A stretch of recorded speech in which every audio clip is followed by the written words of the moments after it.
Well, hello everyone. This is Fadi, and you're joining us in another special edition of Let Us Reason. And of course, with us, a mighty warrior for the Lord, our dear brother Anthony Rogers, whom I'm always blessed to have on my show, and also blessed just to learn from the wisdom that God has given him. If you guys don't know anything about Anthony Rogers, you're living under a rock, and I pray for you. So you need to actually go and Google him. He has a YouTube channel, and I'll ask him to share more about that. But also recently, you probably have seen the video series that he and I did concerning really the Trinity in Old Testament, which is a very powerful teaching, especially when people assume sometimes that you cannot prove the Trinity in a strong way outside of the New Testament. But my brother here did an amazing job. As always, I want to welcome all of you who are joining us, and I welcome also our moderators, and thank you for the great job that you do. I see a number of you already.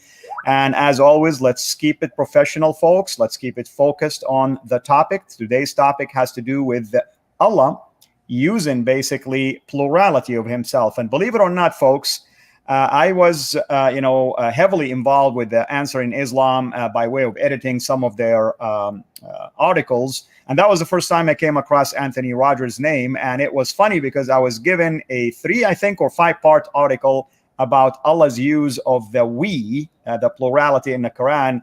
And I'm like, bless his heart, man. I mean, he didn't leave a single room open for any argument after that.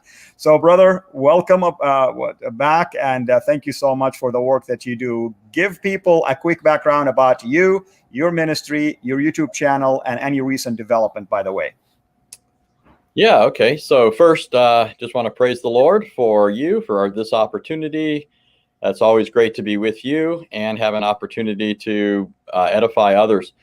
My name, as you already said, is Anthony Rogers. We've known each other for many years. I don't even remember how far it goes back, but our first interactions were on Answering Islam. Both of us were contributors to the website.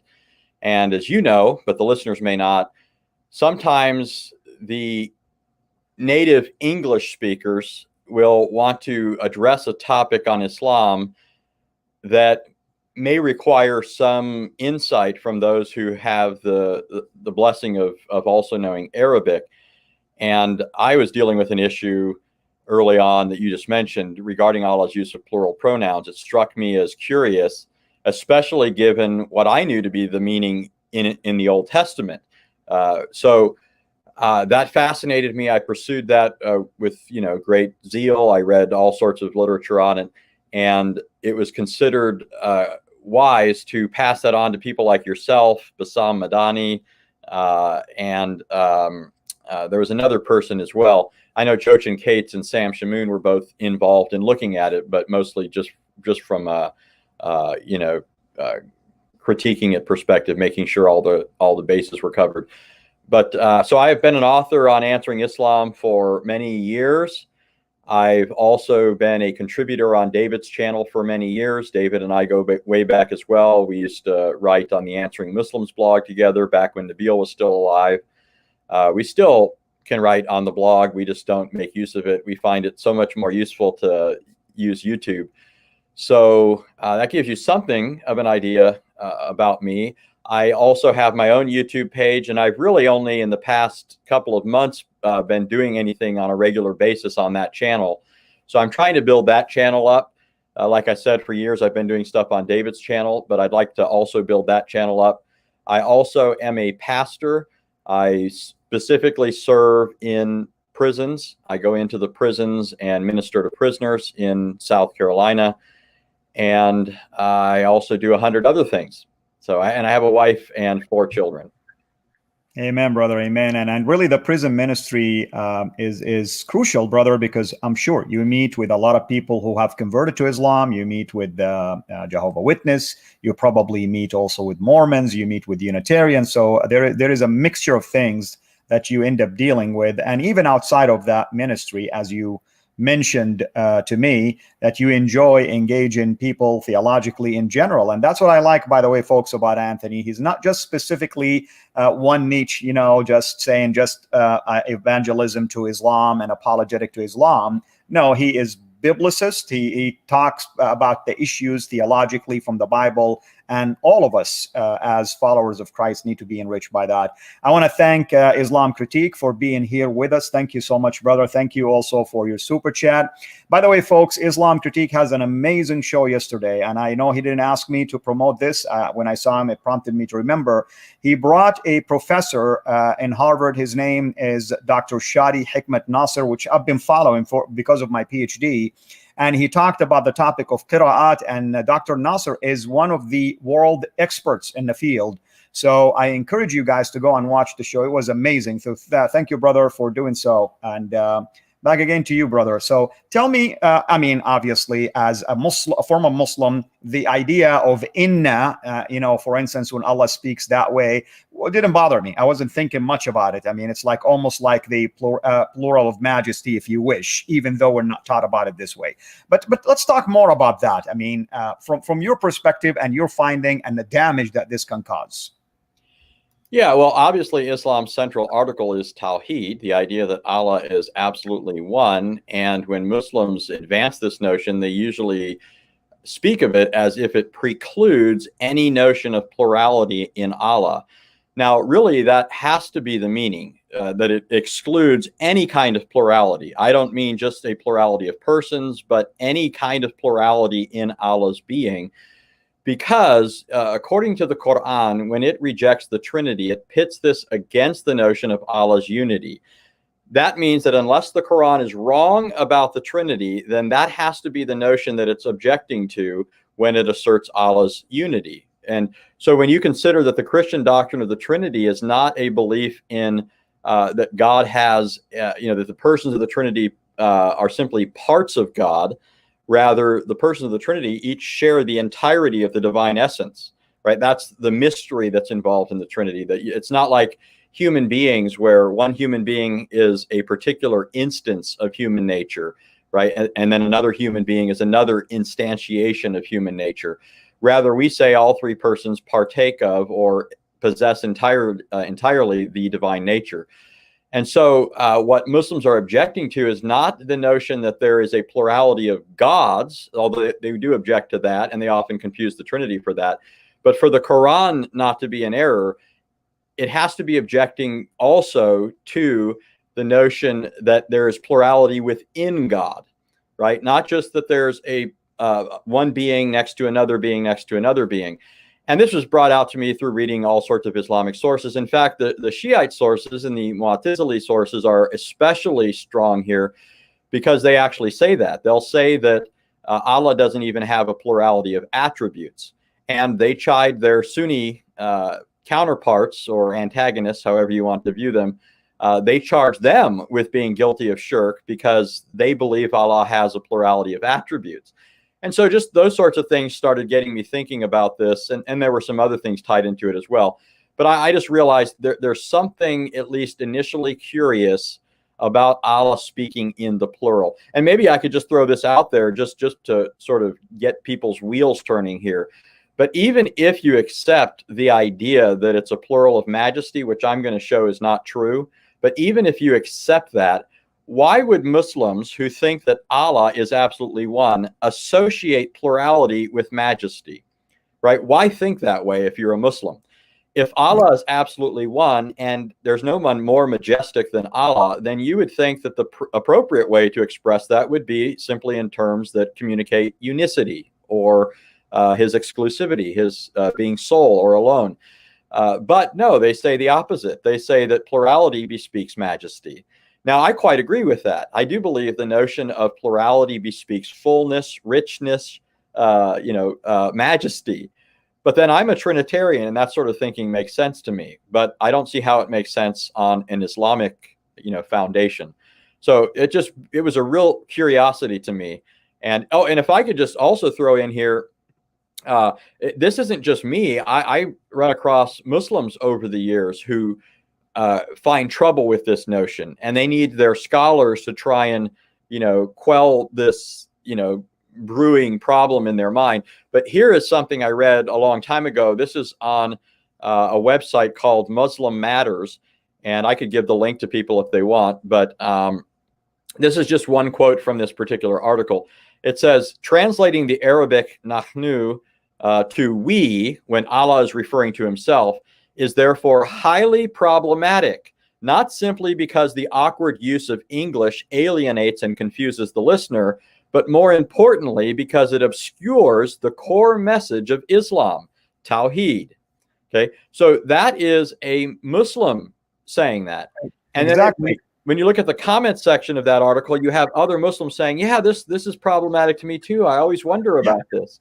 And here's another thing I want to throw another wrench into this argument. Nahnu is always, at least I know a Muslim will hold me to this, but in general, I want to argue that it's always associated with the inna, and the emphatic plurality. It's not just nahnu, which translated we, inna nahnu, meaning emphatically it is we.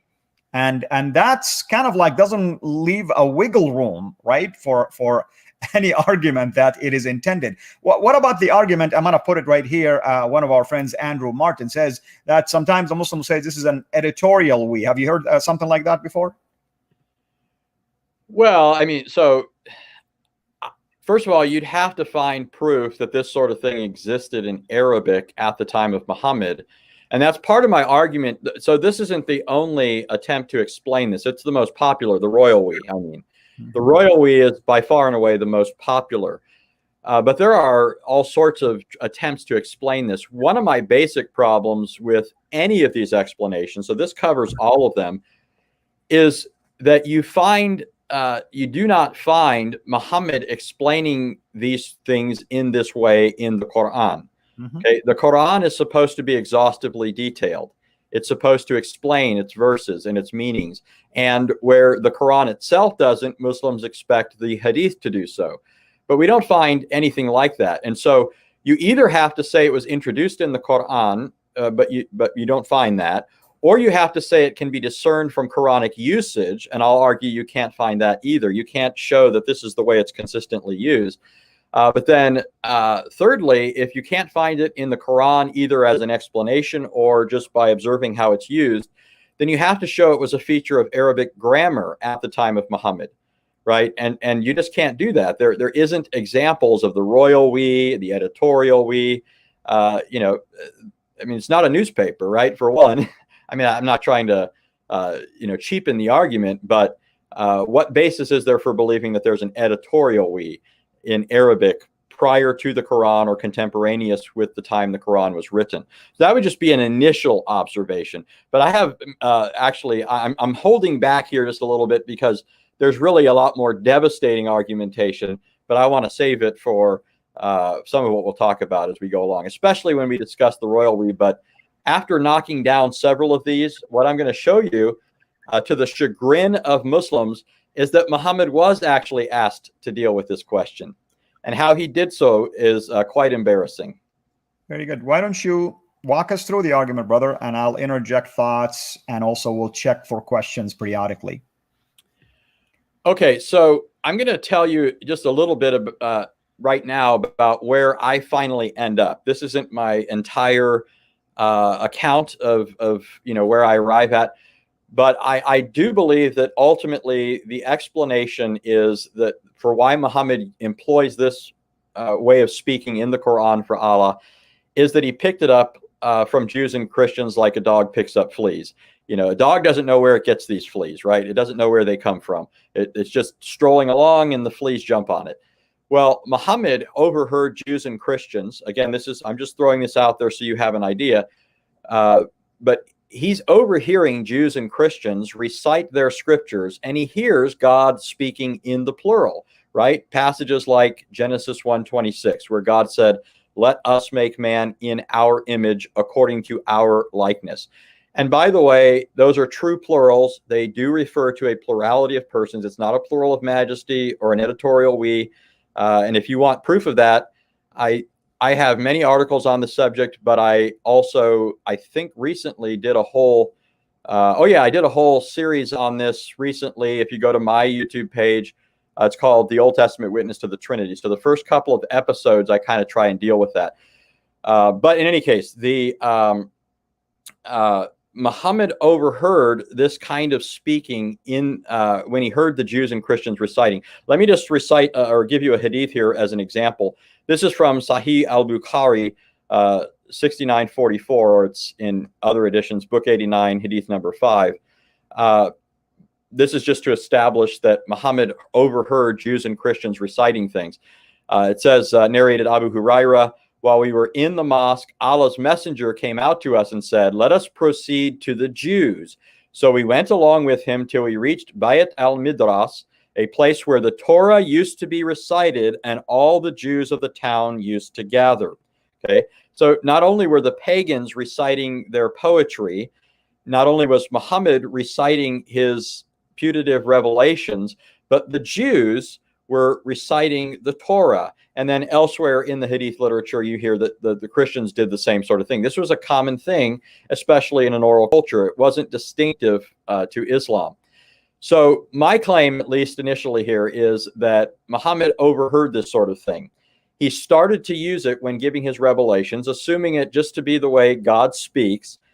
And later, when he's challenged on it, he's flummoxed. He doesn't know how to deal with this. And so that's, I don't want to talk about that just yet. But so the thing that Muslims say today, I mean, one thing that they'll say is that the plurality, this is not the most popular, but some will say that Allah, it includes Allah, the angels, and Muhammad.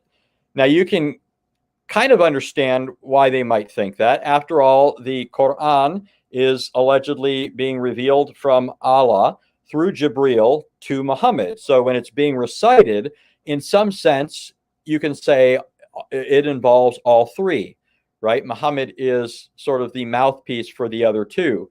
Now, I think most Muslims are a little uncomfortable with that because they want to make it very clear that the Quran is exclusively Allah's speech and not in any way the speech of Jibril or Muhammad. In fact, anybody who says it's the speech of a man is threatened with hellfire in the Quran. But that's right. That at least is suggested in, here's, for example, a quote from Ibn Taymiyyah, who's known as the Sheikh of Islam, at least to Salafi Muslims.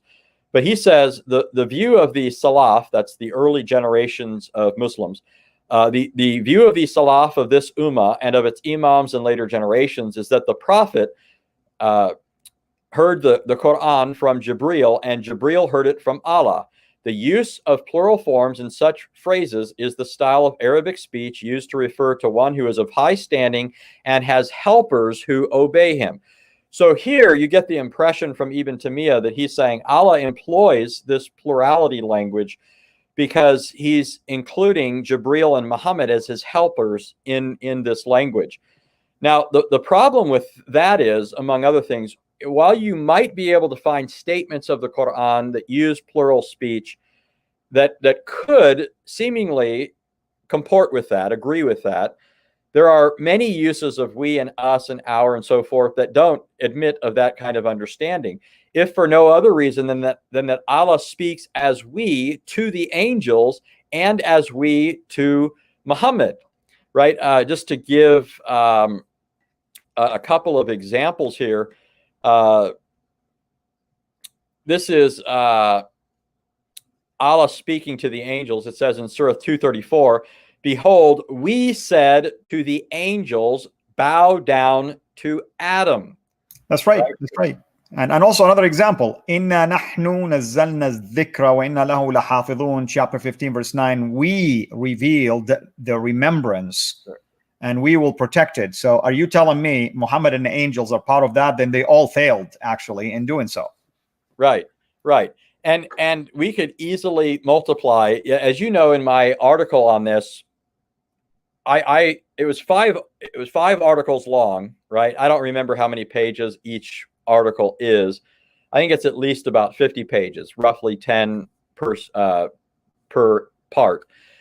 But what I did, because the Quran does this so often, is I basically just focused on the first 7 chapters of the Quran and found hundreds of references, right? And so in those hundreds of references, I give all the examples that I think conflict with one or another interpretation. And so here I just gave one example. You gave another example, but we could easily multiply the examples, right? So this is just an example of the fact that Allah uses we when addressing the angels. I could also give examples where Allah uses we to refer to Muhammad, right? Where he says, you know, we sent down this Quran to you, or something along those lines. But this by itself is sufficient to prove that the explanation that we includes Allah, the angels, and Muhammad doesn't it cover the range of this phenomena in the Quran. And so it's not a sufficient explanation. Okay. And I would also point out that it also fails because in some passages it says things like we created or we decreed. Obviously, that can't include the angels or Muhammad. Now, some Muslims may try to smuggle the angels or Muhammad into that, but then I would be quick to follow that up by saying, well, that's shirk, right? According to Muslims, you know, we're the ones guilty of shirk for including Christ and the Spirit in the Trinity, but we're not saying that creatures are God, or that creatures are responsible for creation. We're not saying there are other beings besides God. We're saying they are the one God. And so if us saying that Christ is God created is shirk, then surely Muslims saying angels as creators or decreers constitutes shirk. So that explanation is quite obviously fallacious. It doesn't explain or account for what we find in the Quran. Right. So, exactly. Yeah, go ahead. I didn't know if you wanted to interject at that point. No, I'm in agreement with you. And some are asking, of course, like when was the concept of Tawheed mentioned in Islam? I would argue that it was at least reported to us through Hadith and then Tafsir. But when exactly, because the word is not found in the Quran, but the concept itself is found in the Quran. Muslims will quote you chapter 112, of course, all the time, saying that Qul huwa Allahu ahad, even though the use of ahad, by the way, is, in my view, a strong argument for what you just mentioned, being influenced by Jewish theology, because it's echad, you know, and that's where you find it in the Shema as an example, you know, so. Yeah, you know, that's actually a very interesting verse for quite a number of reasons. That whole chapter, the all 4 verses, it's one of the shorter chapters of the Quran, and the reason is because according to at least some reports, Muhammad said this. He came up with Surah 112 as a response to Jews who were asking him about his Lord, right? So it's not surprising that at that point he suddenly uses the word echad. However, and I don't want to, you know, go off on a rabbit trail. Anybody who's listened to me on my live streams knows they know I like rabbit trails. But I think Muhammad quickly found out that this word is problematic for him because he drops the word. Can you think of another case where Muhammad uses ahad in the Quran to describe Allah's unity?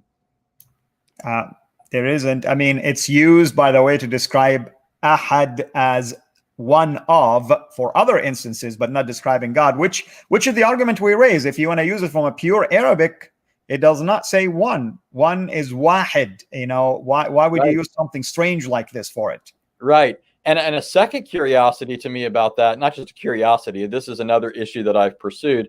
But when the Jews asked Muhammad, describe your Lord to us, they also said, of what is he made? Of what does he consist? One thing we know about Jews of the Hijaz during that period, or in Arabia, was that they were thoroughgoing anthropomorphists. In fact, if you look at if you look at the Ash'ari Muslims, you'll often hear them rejecting certain hadiths and referring to them as Israeli hadith. How do you put that? Israeliyat, yes, you know, attributed to Israeli or Jewish sources. Right. So they reject those hadiths as unreliable because they come from Jews. And they're not just talking about unbelieving Jews. They're talking about Jews who came to profess Islam, right? And so they're excluding all those sorts of things. And so they reject a lot of the anthropomorphic hadiths, especially. If you can explain to our viewers what you mean by that. I know, of course, the term, but just in case someone wants to know what that meant. Yeah, so when Christians sometimes will use the phrase anthropomorphic, but we're using it differently than Muslims. if we read in the Old Testament a statement like where it says that God covers us under his wings, or better yet, in Exodus 15, it says that Pharaoh and his armies were congealed in the sea at the blast of God's nostrils, right? When God caused the sea to come over them. We would say that's an anthropomorphic expression, meaning that it's a figure of speech. It just means that God caused them to be drowned. He exerted his power, and they were deluged in the waters. And God is using a language to make it easier for me to understand, basically. Right. However, when Muslims use the word anthropomorphic, what they mean by it is a little bit more literal. They're saying that somebody is guilty of ascribing human attributes to Allah in a literal sense. He actually has attributes, anatomical features, face, eyes, hands, shin. I mentioned shin in the singular because some Muslims are so strict with this that since it only mentions one shin, they don't say that he has two. But the Quran says he has two hands, so they'll say he has two hands. In fact, the Hadith say he has two right hands. So some Muslims will say that. Yeah. And by the way, Ibn Taymiyyah took this very literal, actually. Right. And he argued against the Asharis for this reason. Right. So when I approached the Quran early on as a Christian, I assumed that the Quran just uses figurative language like the Bible does. We even use figurative language about ourselves, and it doesn't necessarily mean anything literal, right? Like if you say to me, can I give you a hand and talk to this person, right? Give me a hand. All you're saying is help me out. You don't literally mean that you want me to use my hand for something, right? You're just saying to help you, right? So I assumed when I was reading the Quran, that's how it uses language like this as well. But I just kept stumbling over things in the Quran thinking, no, this seems to me like it means it quite literally, right? And one of the classic examples here is the statement that the angels were to bow down to Adam. Okay. Sometimes Muslims will say that Allah's hands just refer to his power. Allah created the heavens by his hands. The problem is that everything was created by Allah's hands in that sense, right? If it's just a figure of speech for his power. But when Allah upbraids Satan for not bowing down to Adam, he says, how could you refuse to bow down to one that I created with my own two hands? That's Surah 38:75. So here, this is given as the stated reason why Satan should have prostrated to Adam. But if that's what made Adam special and an appropriate object of prostration, then it would likewise follow that we should prostrate to everything. The angel should prostrate to everything. But this is being given as the special reason for bowing to Adam. Well, then when you look at the Hadith sources, it actually tells us that Allah only created 3 or 4. There's a difference in the sources. 3 or 4 things directly with his own hands. It says he planted the trees of the Garden of Eden with his own hands. He created Adam with his own hands. He wrote the Torah with his own hands. And then some also add the pen. He created the pen with his own hands. Kind of a strange 4th thing to include as the special, object of Allah's favor there. But and then you got hadith where the famous hadith of intercession. It's a mutawatir hadith. It's mass narrated, where people on the day of judgment are going to be so fearful. They're waiting this long period. Some sources say it's going to last 50,000 days. And people are going to want to rush the judgment, and they're going to go to people fearful and say, intercede with Allah for us so he's not angry. And the first person they're going to think to seek out is Adam. And the reason he's going to stand out to them is because he was created with Allah's own hands. And so they think he's going to have some favor with Allah. And then Adam says, no, I sinned. Go ask, Noah, right? And then each messenger, of course, turns them away until we get to Muhammad, who, of course, fits the bill. But what you see in the case of all of them is something in particular is singled out as what makes them special. Adam is special because Allah created him with his own hands. Moses is special because Allah wrote the Torah for him with his own hands.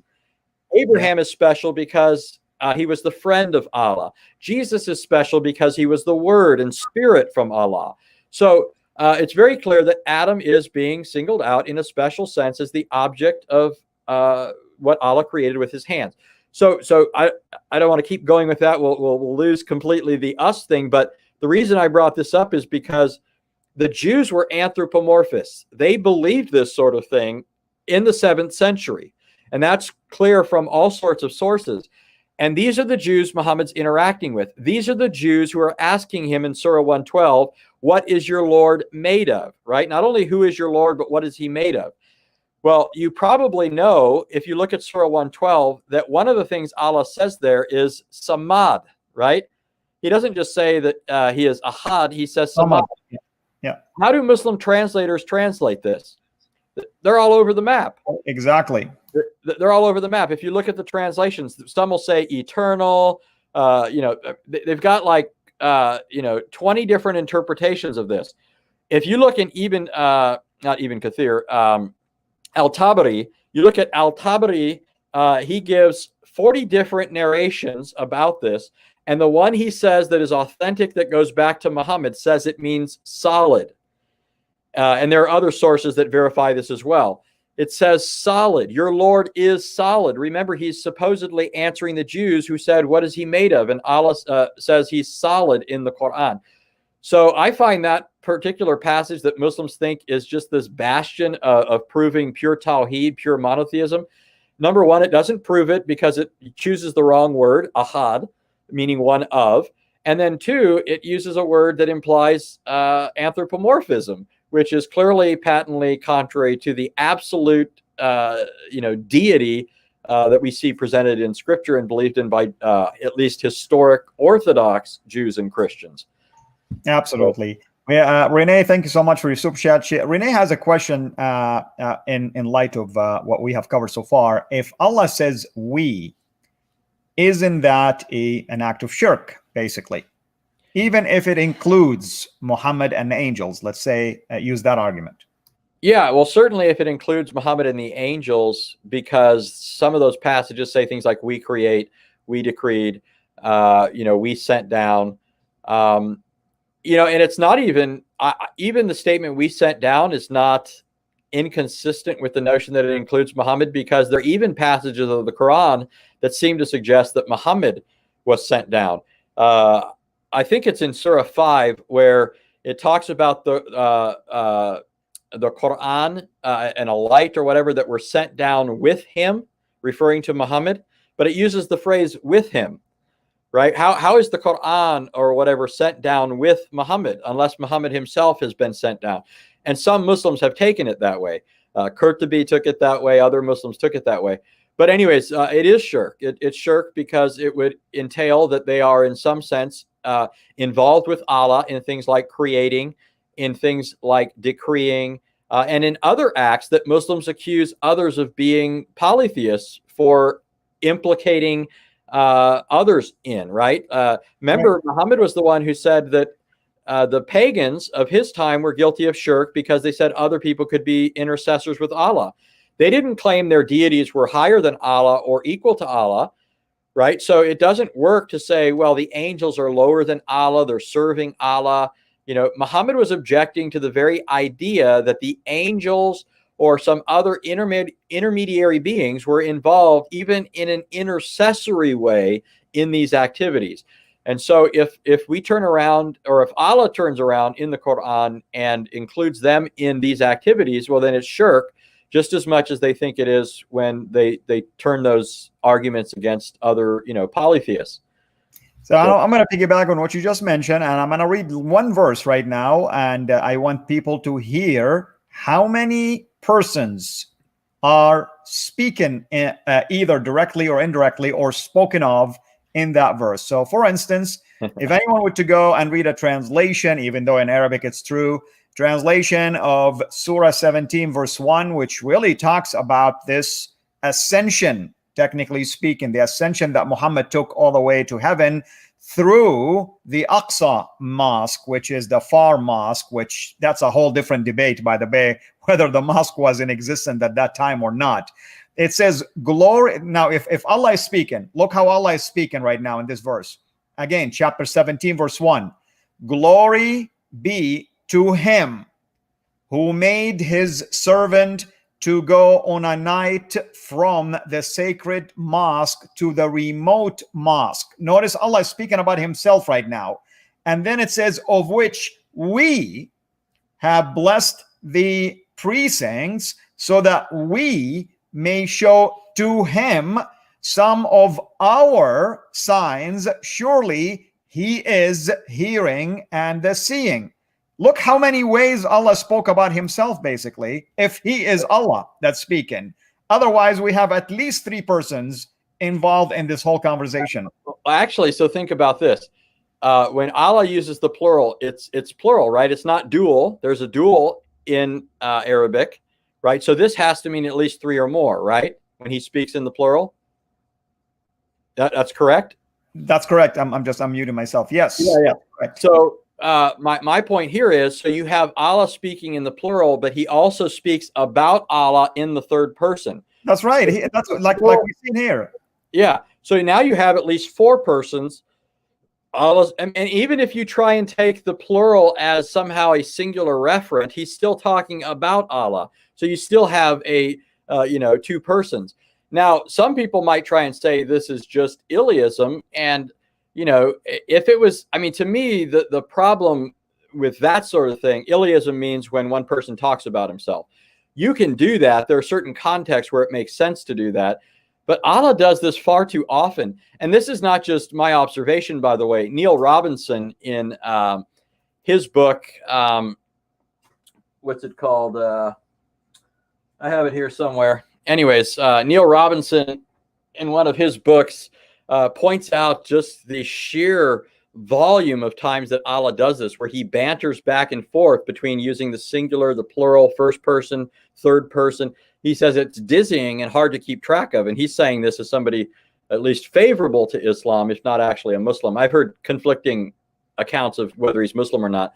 Anyways, but yeah, there's a lot of confusion there. If nothing else, Allah, by talking this way, sure hasn't, done what he claims to do in giving a perfectly eloquent Quran, right? It's certainly not a model of eloquence. It's quite dizzying and confusing, whether you can account for its meaning or not. It's not very intelligible. But so let's move on to the plural of majesty before we run out of time. I don't know how long you want to do this, but brother, even if we're not done today, I like the multi-series, of course. Because we want to give this topic its due diligence. So let's call this part one. Okay. And we'll come back again and do more. Prof, to you, Smith, thank you so much for your super chat. Go ahead, brother. So what is the next element of this argument that you would like to address? Okay, well, let's address the popular one. Let's go to the plural of majesty. Now, this is the most popular one. And, many years ago, I was reading, actually, it's kind of funny now that I think about it. The phenomena that we were just talking about, where Allah switches from speaking in the first person to speaking in the third person, that's referred to as iltifat, right? It's considered by Muslims now a piece of beautiful rhetoric, right, employed masterfully in the Quran. We look at it and say it's gibberish. Muslims are obligated to say, oh, it's so beautiful how Allah, can't consistently speak in the first person or third person, even in the same sentence, right? Mm-hmm. But I was reading an article on iltifat by an Islamic scholar named M.A.S. Abdel Halim. And M.A.S. Abdel Halim made this statement that I want to read for you. Here's what he says. He says, it should be pointed out that in pre-Islamic literature and during the time of the revelation of the Quran, pronouns do not appear to have been used as indicative of status. Okay? They did not change with social status, and the plural of majesty in particular does not appear to have been used by or for addressing or referring to kings or chiefs. The prophet and his early successors did not use it for themselves, nor in their letters to address kings or governors. Okay? Yeah, that would have been a perfect example, right? If that was in use. Yeah. Yeah, he wrote to the king of Abyssinia, other occasions. Supposedly, he wrote to all the kings right before his death and told them all to submit to Islam. But we don't find that, according to MAS Abdel Halim, we don't find that as a feature of Arabic prior to the time of Muhammad or at the time of Muhammad. But he does add this last line, and this is what I'm going to pick up on and show you the problem with. He does say, it was clearly in the Quran that such usage was introduced, as has been shown on the basis of a highly sophisticated application of the concept of plurality. Okay, so he claims this is something that was introduced with the Quran. Allah alone came up with this. What else would you expect a Muslim to think, right? This is entirely heaven sent. Allah uniquely speaks this way. Now, it's kind of humorous because even if we say the plural of majesty didn't exist in Arabic, I think most people would say it did exist in other cultures. You know, somebody else can do the work, the footwork on that to see if that's true. But you know, it's not surprising that a Muslim would like to claim that Allah is the one who came up with this, right? De novo. But now, here's the issue that this raises. Did you want to interject?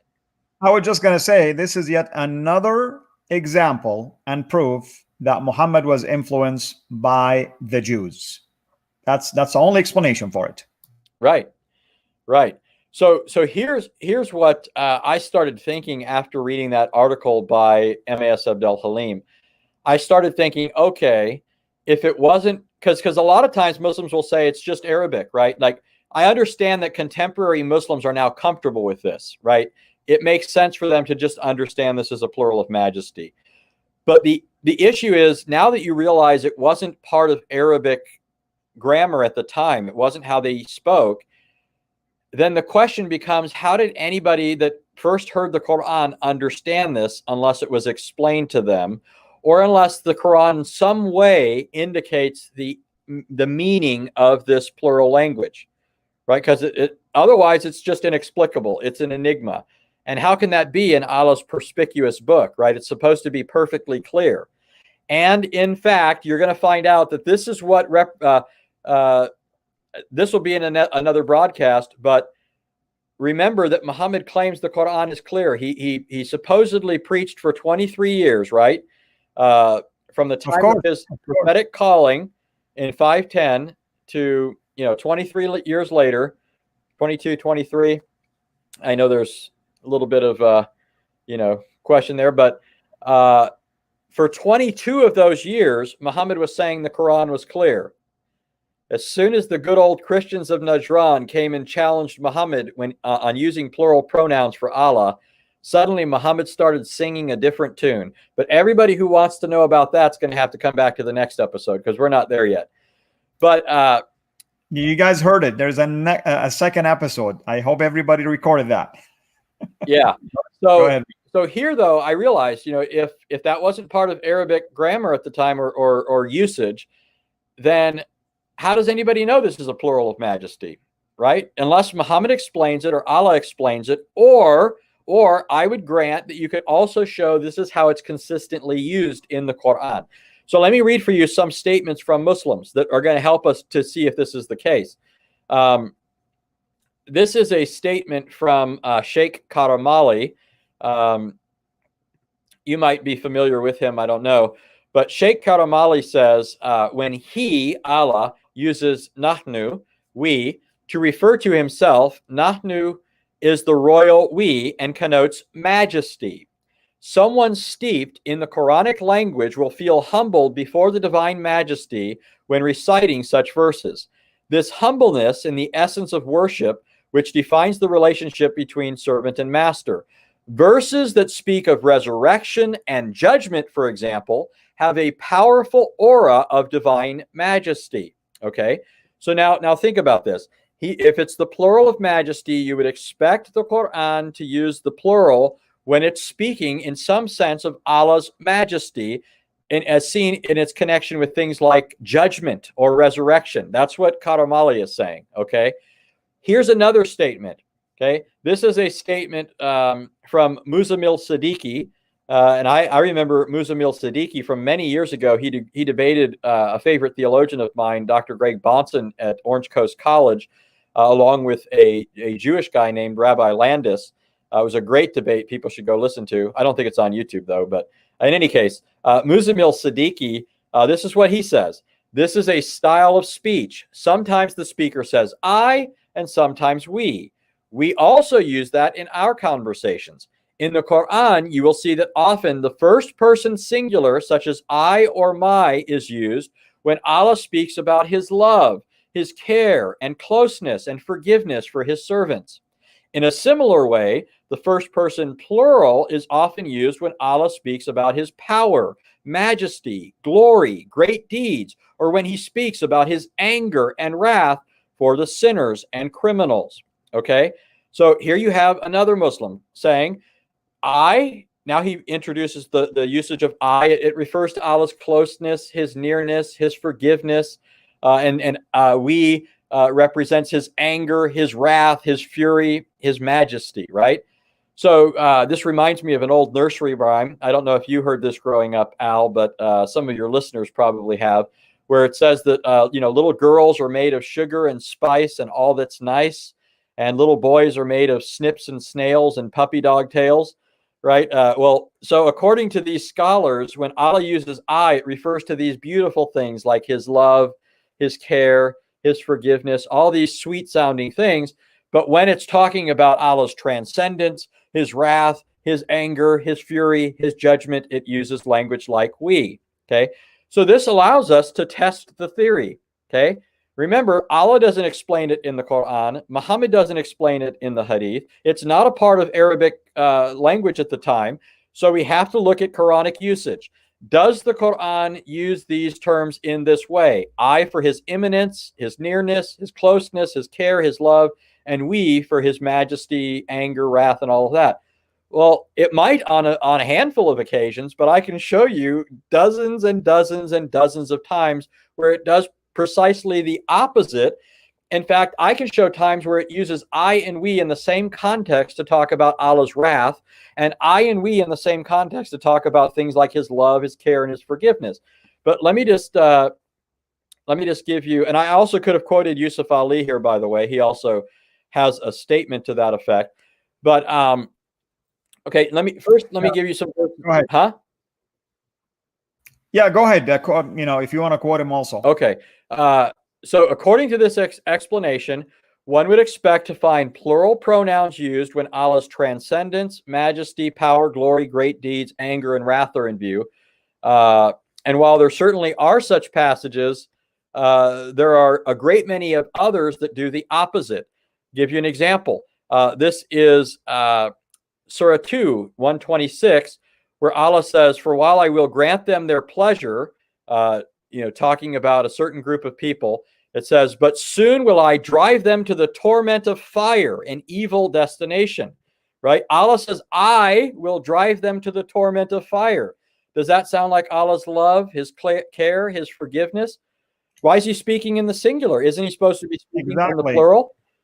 It's kind of, I'm glad you're bringing these examples and bring others, because it shows I feel sympathetic to those who want to run to the rescue, obviously, that they want to come up with something that at least might be appeasing to the hearers, especially from the Muslim community. And it's an example of how our Muslim friends don't take the time to go and spot check what this person have mentioned. In our community, in Christianity, the Lord says, search the books.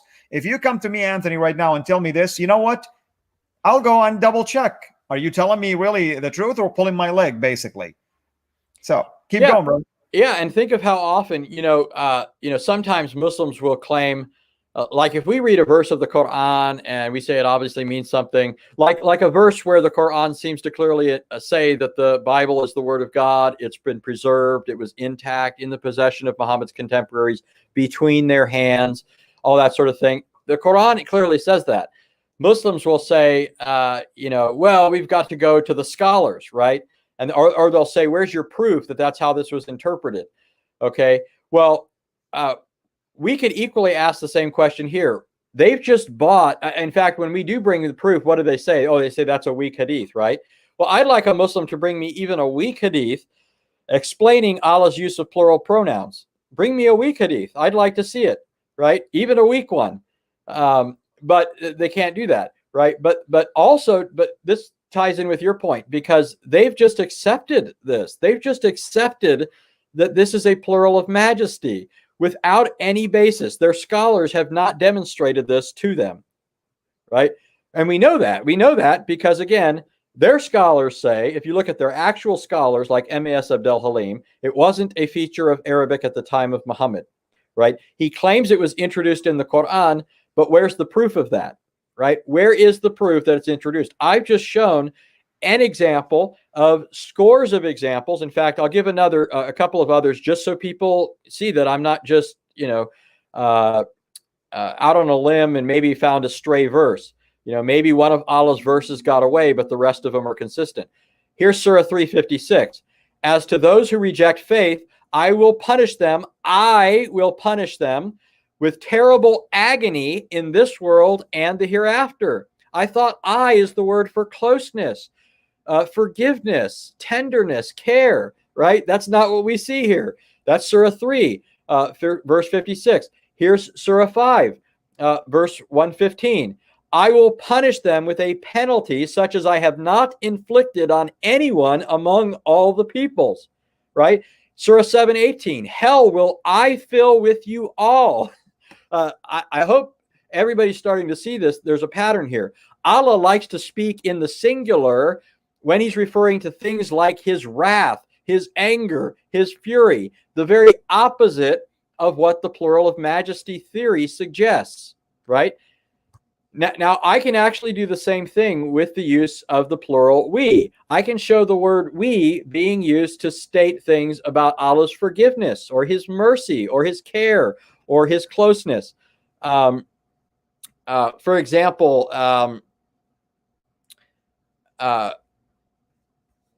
here's Surah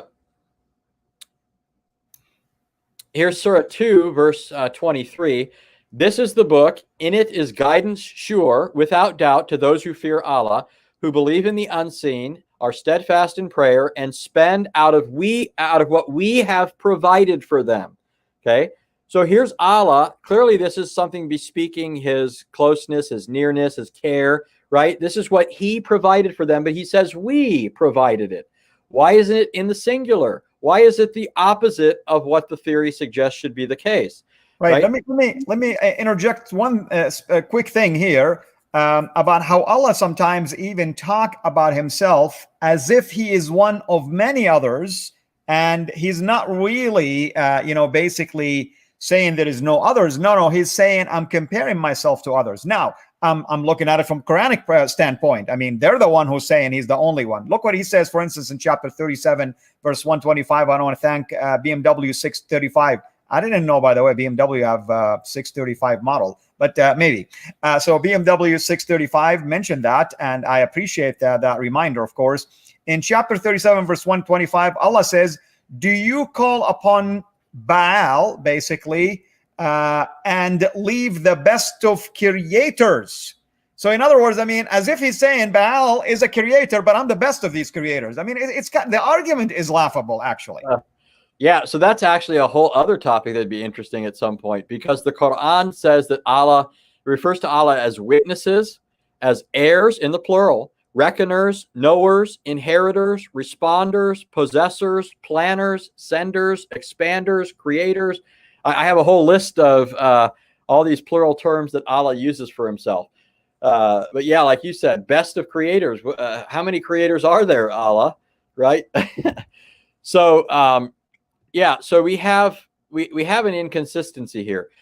The Quran does not establish any kind of pattern of usage that would justify saying this is a plural of majesty. It wasn't a feature of the language.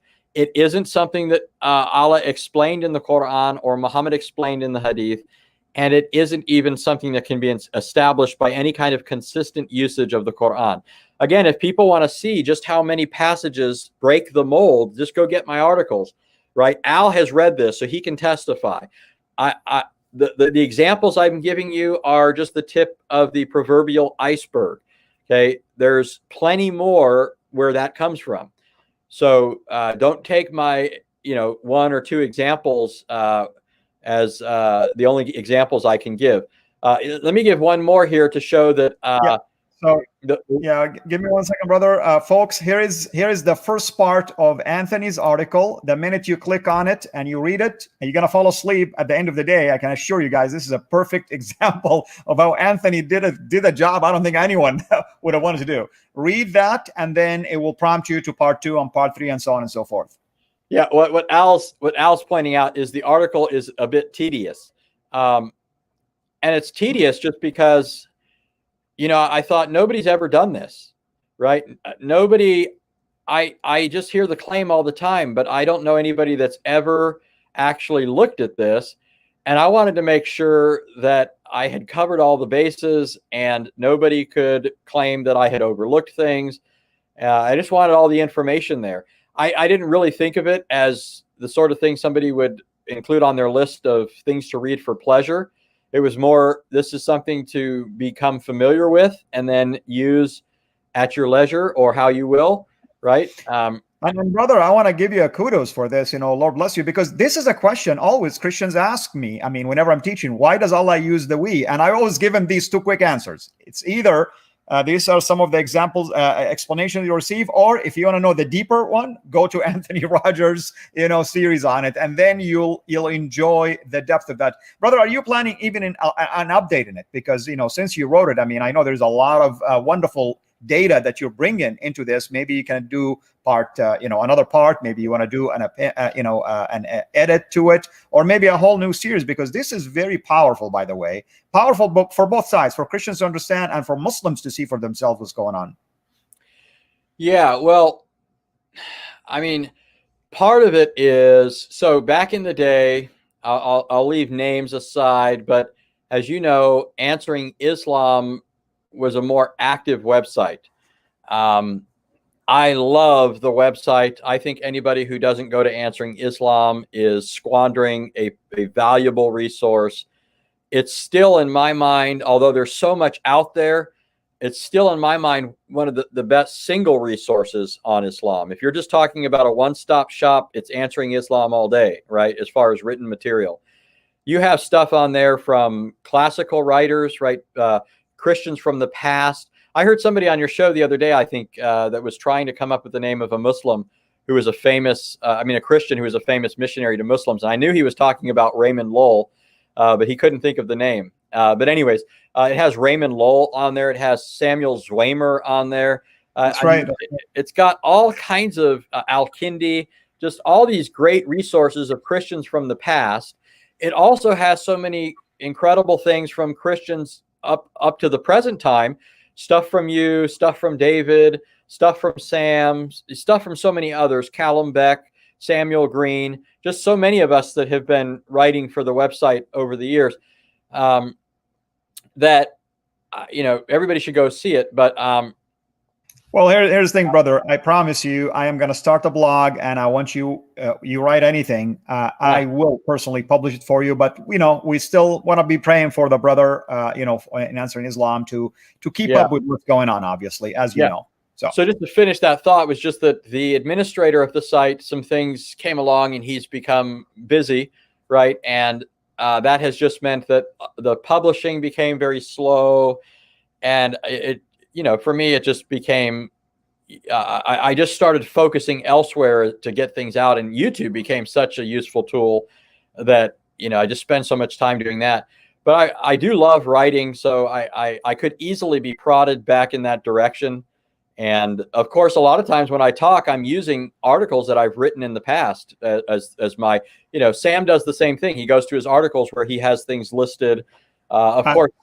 Yeah, I think Sam writes when he's asleep, actually. During sleep time, he writes his articles. Yeah.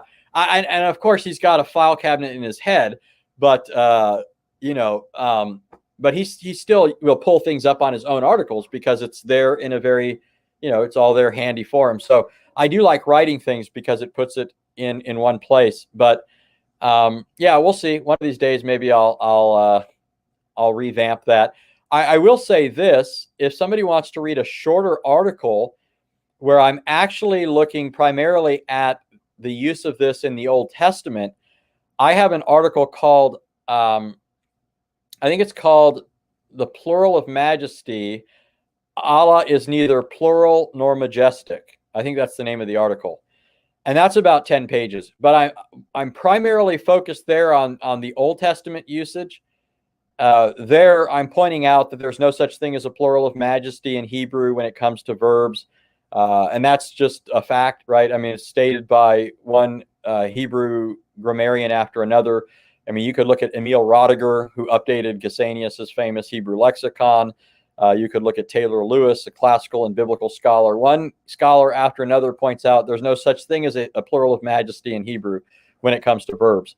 So, and the verb in let us make is a verb in Hebrew, right? We think of it as a pronoun in English because us is a separate word, but it's built into the Hebrew verb in Hebrew. So, yeah. Very good. So, brother, I want to leave us here with a teaser for people because this is a deep topic. Obviously, I want you to finish if you still have something left for this particular part. But then what would be the next part, that you like to systematically get into? Okay, so there are a couple of other interpretations. These can be dealt with. We've dealt with really the other ones in quick order. We could easily expand on our comments on any of them, but the other two that I would also bring up, and again, these aren't as common, but one interpretation says that Allah is referring to his names and attributes, right? Allah has many names and attributes. So when he says we, that's what he's referring to, himself together with his names and attributes, okay? I'm chuckling a bit because, again, it's problems galore when you do that sort of thing. They're fishing so desperately for an explanation that they only open up more cans of worms. But that's one explanation. Then there's what I would call the Mu'tazili interpretation, which you find in people like Muhammad Asad. In Muhammad Asad's commentary on the Quran, he talks about how the reason Allah banters back and forth between singular and plural, first person and third person, is because Allah's trying to show that he doesn't fit the ordinary conventions of what a person is, right? So really, he's not a person at all, according to Muhammad Asad. And so that's how he explains it, because even the concept of personhood, in some sense, presupposes some kind of distinction, right? And we can talk about that next time. That's kind of a philosophical idea, but the Mu'tazili were philosophically inclined, and so that's where this gets its genesis. So those are the next two interpretations, and then what we would talk about after that is finally when somebody calls Muhammad's bluff, right? The famous Christians of Najran who come and put Muhammad on the spot, who are Arabic-speaking Christians, right? Arabic-speaking Christians. They know their language. They're going to come and ask Muhammad, what's this all about? If God's not a Trinity, why is he talking like this, right? And then we're going to see how Muhammad answers. How does Muhammad get out of a tight knot? Of course, chapter 3 is telling how he answered. It's not pretty. It's not pretty. Well, brother, as always, thank you so much for taking the time to do this. What is your YouTube channel? And I think they're listing some of. Okay, so your YouTube channel is being listed here. Everyone, look at our moderator Mariana listed that.